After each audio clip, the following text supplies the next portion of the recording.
आज हम प्रस्तुत वीडियो में ई कंटेंट योजनांतर्गत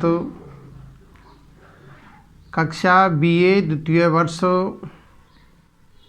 ऐच्छिक विषय हिंदी साहित्य द्वितीय प्रश्न पत्र उपन्यास एवं एकांकी विषय पर चर्चा करेंगे। हमारी जो पाठ्य पुस्तक है 7 एकांकी, जिसके संपादक डॉक्टर हेतु भारद्वाज है। इस पाठ्य पुस्तक में संकलित जो प्रमुख एकांकी है उनका हम बारी बारी से अध्ययन करेंगे। एक एक एकांकी के एकांकीकार का व्यक्तित्व कृतित्व, उनका जीवन परिचय और उनके द्वारा लिखित रचित कहानी वो एकांकी का विवेचन विश्लेषण करेंगे। उसके प्रमुख पद्यांश है, उसका हम बारीकी से अध्ययन करेंगे। तो बीए द्वितीय वर्ष की छात्राएं प्रस्तुत वीडियो को ध्यान से देखें, सुनें, इसका विवेचन विश्लेषण करें, इसकी समीक्षा करें। इसके उपरांत प्रस्तुत वीडियो को लाइक करें, कमेंट करें, सब्सक्राइब करें। मैं एस.एल. बैरवा, सहायक आचार्य हिंदी, राजकीय कन्या महाविद्यालय बयाना, जिला भरतपुर। और हम जिस कंटेंट विषय वस्तु पर चर्चा कर रहे हैं, ये कंटेंट महाराजा सूरजमल ब्रिज यूनिवर्सिटी भरतपुर के बीए पार्ट सेकंड ईयर के ऐच्छिक विषय हिंदी साहित्य के द्वितीय प्रश्न पत्र में संकलित है। तो आज हम सर्वप्रथम औरंगजेब की आखिरी रात, इसके जो एकांकीकार है डॉक्टर रामकुमार वर्मा, उनका थोड़ा सा व्यक्तित्व और कर्तव्य देखते हैं। इनका जो हिंदी एकांकी के लिए जो अवदान है उसके बारे में पहले चर्चा करेंगे। फिर प्रस्तुत एकांकी है उसका सार देखेंगे, इसका कथा सार। और उसके उपरांत इस एकांकी की जो मार्मिक पद्यांश है, प्रमुख अंश है, उनकी सविस्तर व्याख्याएं करेंगे। तो पहले हम राम कुमार वर्मा का जो हिंदी एकांकी में योगदान है उसके बारे में जानकारी प्राप्त करते हैं।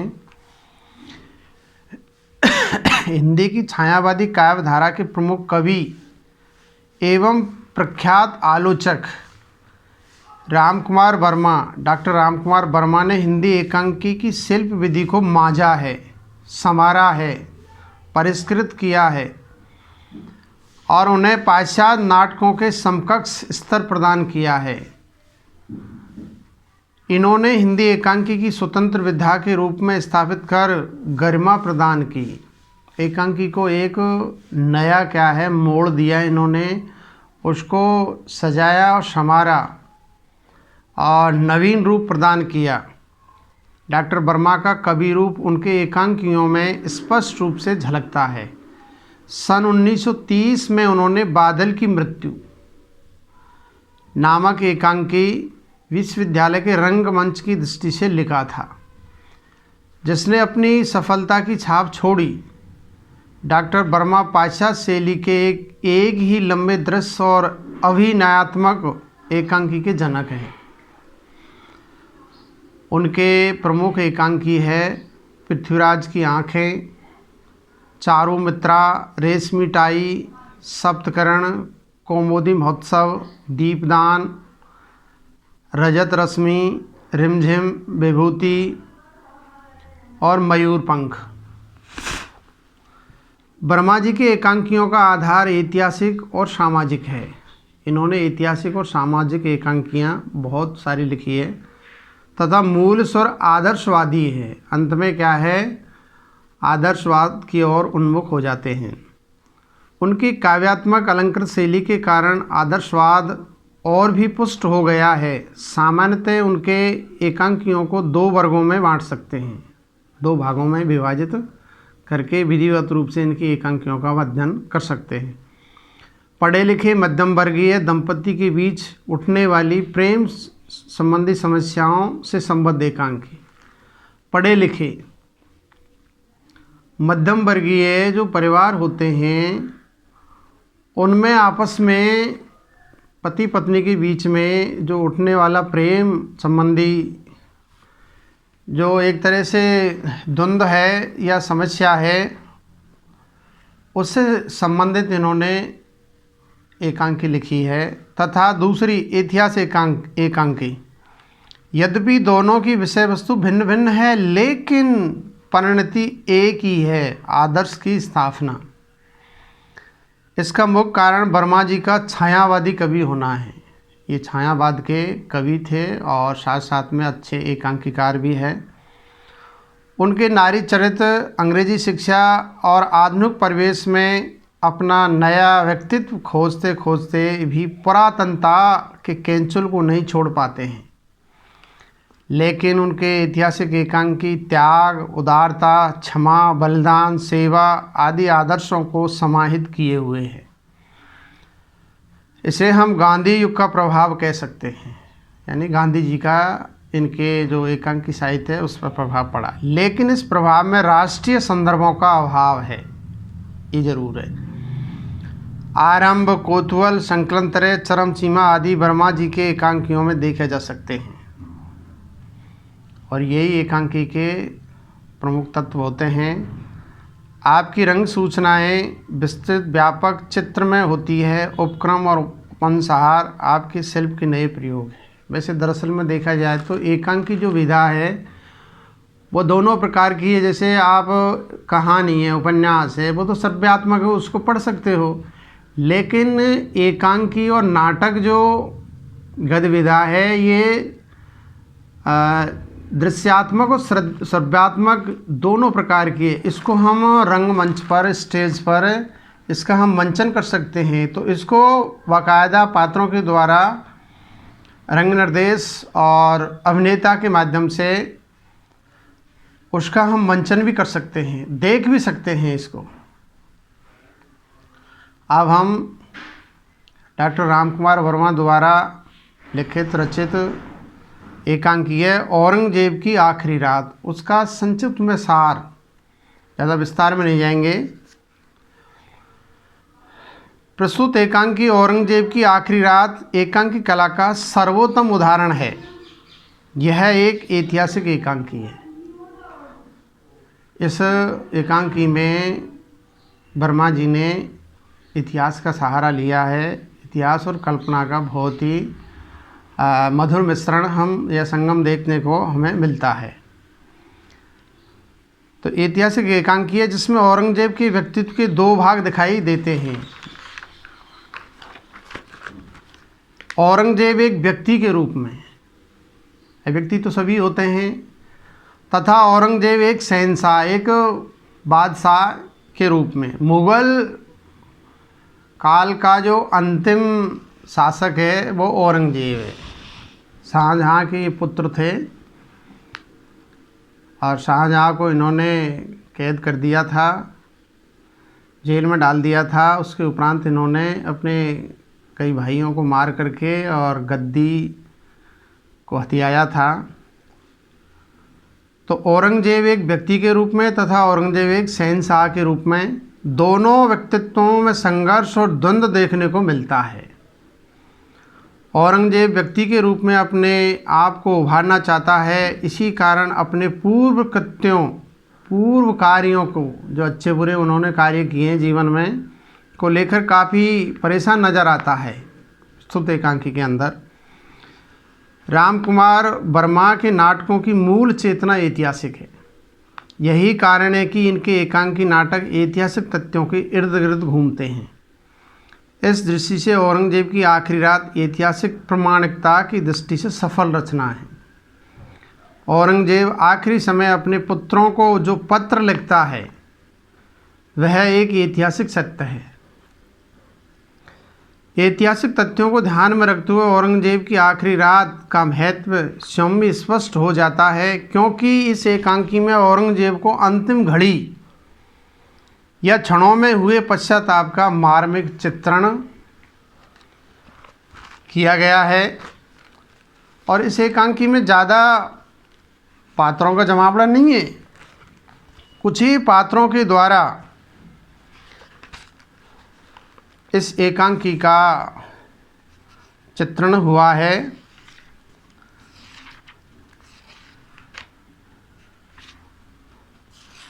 केवल इसमें प्रमुख रूप से दो ही, या यूँ कहें कि ज़्यादा पात्र नहीं है। एक तो इनकी पुत्री है जीनत,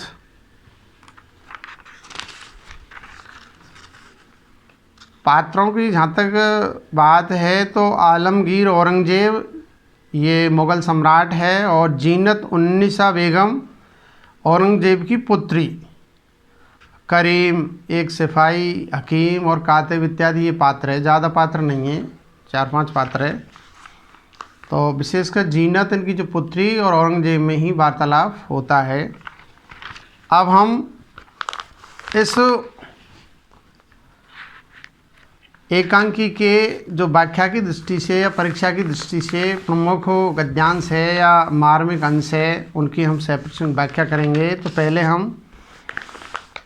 पहला जो गद्यांश है उसको पढ़ते हैं, फिर उसके बाद में व्याख्या के 4 सोपानों के आधार पर इस गद्यांश की या गद्यावतरण की सेपरेशन व्याख्या करेंगे। हकीमों ने कुछ नहीं समझा, कुछ नहीं समझा उन्होंने।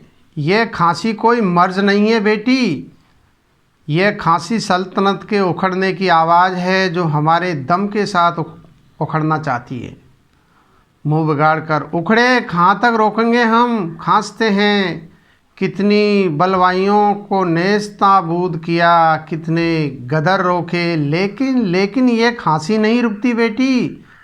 रुके भी कैसे, शिथिल स्वरों में अब आलमगीर नहीं है। अब हम इस गद्यांश को व्याख्या के 4 सोपानों के आधार पर इसकी हम समीक्षा करते हैं, विवेचन विश्लेषण करते हैं। व्याख्या के 4 सोपान हैं: संदर्भ, प्रसंग, भावार्थ और साहित्यिक सामाजिक विश्लेषण। इस आधार पर प्रस्तुत एकांकी की हम समीक्षा करते हैं। तो नंबर 1 संदर्भ देखते हैं। प्रस्तुत गद्यांश या एकांकी का जो प्रमुख गद्यावतरण है वो हमारी पाठ्य पुस्तक 7 एकांकी नामक जो पाठ्य पुस्तक है उसमें संकलित डॉक्टर रामकुमार वर्मा द्वारा विरचित ऐतिहासिक एकांकी औरंगजेब की आखिरी रात से उद्धृत है, अवतरित है, लिया गया है। अब हम प्रस्तुत जो गद्यांश है उसका प्रसंग देखते हैं। प्रस्तुत गद्यांश में लेखक या एकांकीकार डॉक्टर रामकुमार वर्मा ने औरंगजेब अहमदनगर के किले में मृत्यु शैया पर पड़ा हुआ है, जिंदगी और मौत से जूझ रहा है, उसे बार बार खांसी उठ रही है। और देखिए, खांसी और खांसी का त्वरित कोई इलाज नहीं है, उसे बार बार खांसी उठ रही है। औरंगजेब की पुत्री जीनत कामना करती है कि उसकी खांसी जल्दी अच्छी हो जावे। इसमें औरंगजेब अपनी पुत्री जीनत को वास्तविकता बताता हुआ कहता है कि ये खांसी सहज रूप से मिटने वाली नहीं है, ये तो मेरा दम लेकर ही, मेरी जान लेकर ही ये दूर होगी, और ये जो मुग़ल साम्राज्य है उसका विनाश करके ही ये खांसी जाएगी। तो अब हम इसका भावार्थ देखते हैं। प्रस्तुत गद्यांश में औरंगजेब कहता है कि हकीमों के कथानुसार, कहने के अनुसार हमारी खांसी बहुत जल्दी ठीक हो जाएगी। हकीम, डॉक्टर, वैद्य ये तो यही कहते हैं कि ये दवाई ले लो, इससे क्या है आराम मिल जाएगा।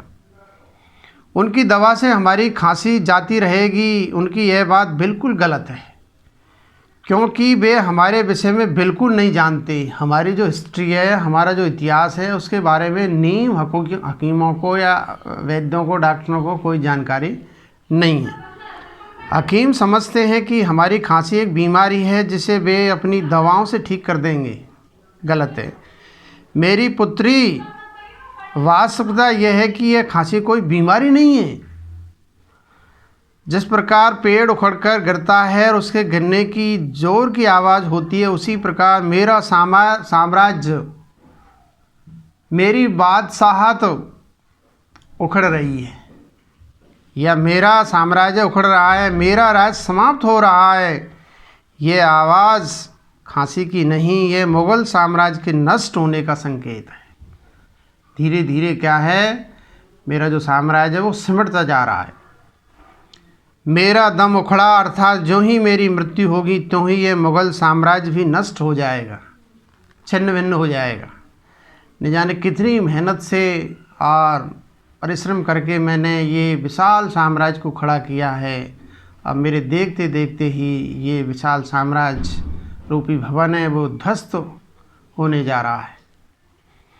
अगर मुग़ल साम्राज्य को उखड़ना ही है तो उखड़ जाए। हमने इसे उखड़ने से रोकने के लिए जीवन भर कोशिश की, फिर भी यदि यह उखड़ना चाहे तो उखड़ जाए। हम इस विषय में क्या कर सकते हैं? हमने अपने जीवन में बहुत से विद्रोहियों को नष्ट भ्रष्ट कर दिया, उनका नामो निशान मिटा दिया। हमने बहुत से विद्रोहियों को दबाया। विद्रोहियों को दबाने में तो हम सफल हो गए, परंतु इस खांसी को हम नहीं दबा पा रहे। हमने बहुत से विद्रोहियों को रोक लिए, पर यह खांसी हमारे अपने से नहीं रुक रही है। इस खांसी के न रुकने का भी एक कारण है। पहले हम आलमगीर अर्थात संसार पर अधिकार करने वाले थे। उस समय हमारे रुकने से सब रुक जाता था। ताकत था, नया खून था, जोश था, जुनून था, वीरता, पराक्रम, उत्साह था। अब हमारा नाम तो आलमगीर रह गया है, पर हमें अपने नाम के अनुसार गुण नहीं है, वो शक्ति नहीं, वो जोश नहीं है, वो जुनून नहीं है। अब हमारा इस संसार पर क्या अपनी खांसी पर भी अधिकार नहीं है। तो ये इस गद्यांश का प्रमुख अंश का भावार्थ है। अब हम प्रस्तुत गद्यांश का साहित्यिक सामाजिक विश्लेषण देखते हैं। तो पहले सामाजिक विश्लेषण देखते हैं। प्रस्तुत गद्यांश में औरंगजेब समझ रहा है कि मुग़ल साम्राज्य का बहुत विरोध हो रहा है। केवल उसके प्रभाव से ही यह विरोध रुका हुआ है। उसके मरने के पश्चात ये विरोधी मुग़ल साम्राज्य को समाप्त कर देंगे। ये बात उक्त गद्यांश में स्वयं औरंगजेब ने कही है। और इसका साहित्यिक विश्लेषण, प्रस्तुत गद्यांश की भाषा अरबी फारसी के शब्दों से पूर्ण खड़ी बोली है, जो औरंगजेब की शिक्षा और पद को देखते हुए उचित प्रतीत होती है। और उक्त गद्यांश की भाषा शैली सहज सरल सुबोध और एकांकीकार के या लेखक के भावों को व्यक्त करने में पूर्ण रूप से सक्षम और समर्थ है। अब हम दूसरा गद्यांश पढ़ते हैं। अब अच्छे नहीं हो सकते, अब अच्छे नहीं हो सकते जीनत चंद घड़ियों की जिंदगी, कुछ ही समय में कौन जाने कब खामोशी आ जाए। लेकिन बेटी, हमने एक दिन भी आराम नहीं किया, खासते हैं एक दिन भी नहीं। राजपूत जैसी कौम पर हुकूमत करना जिंदगी का आराम नहीं, सबसे बड़ी मेहनत है। मराठों की हिम्मत पस्त करना जिंदगी का सबसे बड़ा करिश्मा है। वे हमने किया बेटी, वे हमने किया, लेकिन अब हम कमज़ोर हो गए हैं, अब कुछ नहीं कर सकेंगे। अब हम इस गद्यांश की व्याख्या के 4 सोपानों के आधार पर इसकी समीक्षा करते हैं। तो नंबर 1 देखते हैं इसका संदर्भ। प्रस्तुत गद्यावतरण हमारी पाठ्य पुस्तक 7 एकांकी नामक जो पाठ्य पुस्तक है उसमें संकलित डॉक्टर रामकुमार वर्मा द्वारा विरचित लिखित एकांकी औरंगजेब की आखिरी रात एकांकी से उद्धृत है। और डॉक्टर रामकुमार वर्मा ऐतिहासिक एकांकीकार है। इन्होंने बहुत ही अच्छी ऐतिहासिक एकांकी लिखी है, चाहे वो दीपदान हो, चाहे औरंगजेब की आखिरी रात हो, चाहे कौमुदी महोत्सव हो, बहुत अच्छी श्रेष्ठ कहानियाँ इन्होंने लिखी है। तो ये इसका संदर्भ है। अब हम इसका प्रसंग देखते हैं कि प्रस्तुत गद्यांश में या गद्यावतरण में लेखक क्या कहना चाहता है। प्रस्तुत गद्यांश में औरंगजेब ने अपने अंतिम समय की घोषणा करने के साथ मुगल साम्राज्य के नष्ट होने की बात कही और अपनी व्यवस्था बताई। उसकी बातें सुनकर जीनत ने कहा कि आप जल्दी अच्छे हो जाएंगे। तब उससे औरंगजेब ने क्या कहा कि देखियो, मैंने बहुत मेहनत से क्या है इस साम्राज्य को खड़ा किया है, लेकिन मेरे देखते देखते ही ये साम्राज्य रूपी भवन ढह रहा है। उस बात का इसमें चित्रण किया है, वर्णन किया है। अब हम इसका भावार्थ देखते हैं। प्रस्तुत गद्यांश में लेखक औरंगजेब के द्वारा कहलवा रहा है कि हे पुत्री जीनत, तुम हमारे स्वस्थ होने की बात कह रही हो, पर हम वास्तविकता जानते हैं।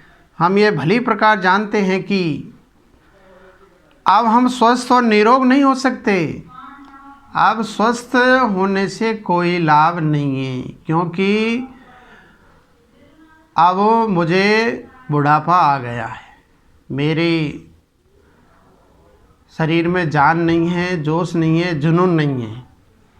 हमारे जीवन की कुछ घड़ियां ही शेष है, उसके बाद हमारा जीवन समाप्त हो जाएगा, हमारी मृत्यु हो जाएगी। कौन जानता कि हमें आकर कब चुप्पी घेर ले। कभी भी हमारी आवाज़ बंद हो सकती है। हमारे जीवन का समय इतना कम बचा है कि कोई भी हमारी मृत्यु का अनुमान नहीं लगा सकता। मृत्यु चाहे जब आ जाए, पर बेटी ये वास्तविकता है कि हमने सुख सुविधा का जीवन नहीं बिताया है, जीवन भर संघर्ष किया है। हम एक दिन भी सुख से नहीं बैठे रहे। हमने अपने जीवन में हमेशा परिश्रम किया और असुविधाएं उठाई है। इसमें कोई संदेह नहीं है, कोई सस्पेंस नहीं है, कोई दोहराया नहीं है कि हमने एक दिन को भी आराम नहीं किया। अन्य बादशाहों की तरह हमने विलासी जीवन नहीं बिताया। हमारे कठोर जीवन का अनुमान तुम इसी से लगा सकती हो कि हमने राजपूत जैसी वीर लड़ाकू जाति के लोगों पर शासन किया। हमने वीर राजपूतों का मुकाबला किया, उनको परास्त किया और उन्होंने हमारी अधीनता स्वीकार की। राजपूतों जैसी जाति पर शासन करना सुख सुविधा का जीवन नहीं कहा जा सकता और मराठों का साथ समाप्त करना सबसे बड़ा चमत्कार है मेरे जीवन का। देखते देखते हमने मराठों की हिम्मत तोड़ दी, उन्हें सांसहीन कर दिया। इससे बड़ा चमत्कार दूसरा नहीं हो सकता। हे पुत्री जीनत, उस समय हम स्वस्थ और सशक्त थे। अब वृद्धावस्था और रोग के कारण हम शक्तिहीन हो गए हैं। अब हाथ पैर टूट गए हैं। अब हमसे कुछ नहीं हो सकता। न अब हम राजपूतों पर शासन कर सकेंगे और न हम मराठों को सासहीन बना पाएंगे। वो दोबारा विद्रोह करेंगे तो करेंगे। इसके अतिरिक्त अब हम कोई भी चमत्कार नहीं कर सकते हैं। तो ये इस गद्यांश का भावार्थ था। अब हम इस गद्यांश का साहित्यिक, सामाजिक या कलात्मक जो सौंदर्य है उसको निहारते हैं, देखते हैं। तो पहले इसका सामाजिक विश्लेषण देखते हैं। प्रस्तुत गद्यांश में या उक्त गद्यांश में लेखक ने यौवन जीवन का महत्वपूर्ण अंश होता है इस बात का चित्रण किया है। यौवन यानी युवावस्था में व्यक्ति जो चाहे वो कर सकता है, क्योंकि उसमें नया खून होता है, जोश होता है, जुनून होता है। यौवन में ही व्यक्ति प्रशंसनीय है और महत्वपूर्ण कार्य संपादित कर सकता है। अशक्त होने पर किसी से कुछ नहीं हो पाता है। यहाँ लेखक ने औरंगजेब के माध्यम से जीवन के इसी तथ्य और सत्य को रेखांकित किया है। और प्रस्तुत गद्यांश की भाषा मुहावरेदार, प्रभावपूर्ण अरबी फारसी के शब्दों से सुशोभित है। लेखक के भाव और विचारों को व्यक्त करने में भाषा पूर्ण रूप से सशक्त और समर्थ है। अब हम अगला तीसरा जो गद्यांश है उसको पढ़ते हैं पहले। हाँ, फिर एक बार कहो जीना तो हम यह बात फिर से सुनना चाहते हैं। ओह, अगर हमारी ज़िंदगी के दिन अभी ख़त्म न होते, हम एक बार फिर शमशीर लेकर मैदान जंग में जाते, बागियों से कहते, कमबख्तों, आलमगीर कमज़ोर नहीं है, उसकी तलवार में अब भी चिंगारियाँ हैं। घुटने टेक कर गुनाहों की माफ़ी मांगो, नहीं तो काफिरो। दोजख का रास्ता खून की नहर से है, हमारी शमशीर से कटो और दोजख में दाखिल हो। अब हम इस गद्यांश का व्याख्या के 4 सोपानों के आधार पर इसकी 6% व्याख्या हैं, इसकी समीक्षा, इसका विवेचन विश्लेषण करते हैं। तो नंबर 1, इसका हम संदर्भ देखते हैं। प्रस्तुत गद्यावतरण हमारी पाठ्य पुस्तक 7 एकांकी में संकलित डॉक्टर राम कुमार वर्मा द्वारा लिखित रचित एकांकी औरंगजेब की आखिरी रात से उद्धृत है, अवतरित है, लिया गया है। अब हम इसका प्रसंग देखते हैं कि प्रस्तुत गद्यांश में गद्यावतरण में लेखक या एकांकीकार क्या कहना चाहता है। प्रस्तुत गद्यावतरण में रोगी औरंगजेब अपनी पुत्री जीनत का आग्रह मानकर दवा तो पी लेता है। इसके बाद वह उसकी बहुत दिनों तक जीवित रहने की कामना करती है, जिसे सुनकर औरंगजेब विह्वल होकर कहता है कि अब मेरा मरने का समय निकट आ गया है, अब दवा दारू से कुछ नहीं हो सकता है। तो इसी बात को क्या है औरंगजेब प्रस्तुत गद्यांश में कहता है। तो अब हम व्याख्या का तीसरा सोपान, इसका भावार्थ देखते हैं। प्रस्तुत गद्यांश में लेखक औरंगजेब के द्वारा कहलवाना चाहता है, क्या कहता है, तुमने तो हमारे बहुत दिनों तक जीवित रहने की बात कही। अपनी पुत्री को कहते हैं कि तुमने तो हमारे बहुत दिनों तक जीवित रहने की बात कही, वह अपने आप में बहुत अच्छी बात है, ये बात हमें बहुत अच्छी लगी। बेटी, तुम्हारी ये बात है मुझे बहुत अच्छी लगी, इस बात को फिर कहो। हम यह बात दोबारा सुनना चाहते हैं, परंतु दुख की बात यह है कि हमारे जीवन के दिन समाप्त हो रहे हैं, मृत्यु नज़दीक दिखाई दे रही है। अगर हमारे जीवन के लिए दिन समाप्त न होते और यदि हम कुछ दिन और जीवित रहते, तो हम चाहते हैं कि एक दिन तलवार हाथ में लेकर हम युद्ध के क्षेत्र में पहुंच जाते, वहाँ पहुंचकर विद्रोह करने वालों से कहते, भाग्यहीनों, कमबख्तों, तुम औरंगजेब को कमज़ोर समझकर विद्रोह कर रहे हो, ये गलत है। तुम्हारा इस प्रकार समझना गलत है। मैं अब भी आलमगीर हूँ, विश्व पे शासन करने वाला सम्राट हूँ। मैं अब भी संसार को वश में कर सकता हूँ। मेरी आँखों में अब भी तेज है, जोश है, जुनून है, वीर रोज पराक्रम है। हम क्रोध से जब तलवार उठाते हैं तो उससे चिंगारियाँ निकलने लगती है। तुम विद्रोह करने वालों के सामने अब 2 ही रास्ते हैं, 2 ही रास्ते हैं।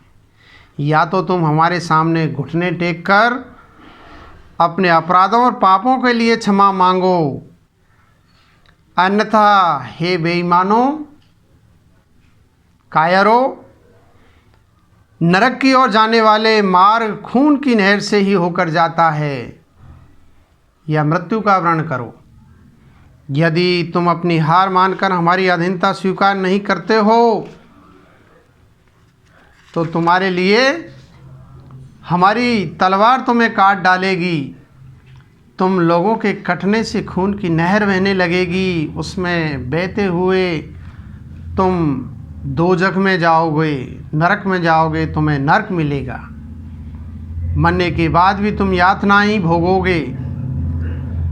तुम यदि क्षमा याचना नहीं करते हो तो तुम्हें हमारी तलवार से कटकर नरक में जाना पड़ेगा। सुन लीजिए, औरंगजेब ने यह अंतिम वाक्य जोश में आकर कहा, जिससे उसे खांसी आ जाती है। खांसी रुकने पर वह भारी सांस लेकर अपना वाक्य पूरा कर लेता है। तो ये इस गद्यांश का सरल अर्थ या भावार्थ है। अब हम उक्त गद्यांश का साहित्यिक सामाजिक विश्लेषण या कलात्मक सौंदर्य देखते हैं। प्रस्तुत गद्यांश में या उक्त गद्यांश में इस्लाम धर्म के विश्वास के अनुसार नरक या दोजख में जाने वाले खून की नहर पार करके जाते हैं। यहाँ एकांकीकार ने इसी विश्वास को रेखांकित किया है। मरणासन औरंगजेब की मन में शेष रही आकांक्षा की सहज अभिव्यक्ति हुई है और उक्त गद्यांश की भाषा अरबी फारसी शब्दों से सुशोभित मुहावरेदार व व्यावहारिक खड़ी बोली हिंदी है और भाषा है जो लेखक के भाव और विचारों को व्यक्त करने में पूर्ण रूप से सशक्त और समर्थ है। इस एकांकी के जो अन्य प्रमुख गद्यांश हैं उनकी चर्चा हम अगले वीडियो में करेंगे। आज इतना ही। धन्यवाद। नमस्कार।